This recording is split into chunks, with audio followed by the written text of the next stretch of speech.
Dhallywood megastar Shakib খানের সঙ্গে জনপ্রিয় অভিনেত্রী তাসনিয়া ফারিনের আইটেম গান জ্বালা জ্বালা নিয়ে ব্যাপক উন্মাদনা ছড়িয়েছে। প্রিন্স সিনেমার এই গানটি প্রকাশ্যে আসতেই চারদিকে প্রশংসার ঝড় উঠেছে। পর্দায় শাকিবের স্টাইলিশ গেটআপ আর ফারিনের আবেদনময়ী নাচে মজেছেন দর্শক। তবে সবচেয়ে বড় চমক হল গানটির কণ্ঠশিল্পী। কিংবদন্তি রুনা লায়লার জাদুকরী কণ্ঠের সঙ্গে এতে দ্বৈতভাবে গেয়েছেন এই প্রজন্মের জনপ্রিয় শিল্পী প্রীতম হাসান।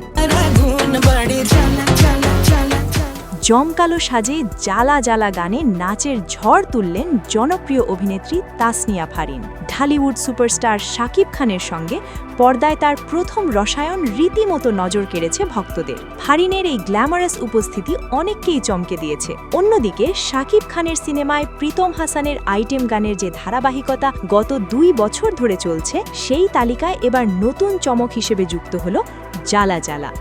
তোমার মনে চাই। পবিত্র ঈদুল ফিতর উপলক্ষে মুক্তি পেয়েছে ঢালিউড সুপারস্টার শাকিব খানের বহুল প্রতীক্ষিত চলচ্চিত্র প্রিন্স।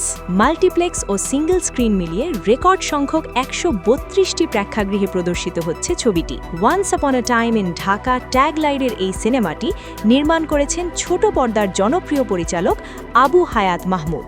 90 দশকের ঢাকার আন্ডারওয়ার্ল্ডের দুর্ধর্ষ সব কাহিনী নিয়ে নির্মিত এই সিনেমাটি দর্শকদের মাঝে ব্যাপক আগ্রহ তৈরি করেছে। প্রিন্সে শাকিবের আরেক নায়িকা পশ্চিমবঙ্গের জ্যোতির্ময়ী কুণ্ডু। বাংলাদেশে এটাই তার অভিনীত প্রথম চলচ্চিত্র। বিনোদন ডেস্ক, মিডিয়া ইন টাইম।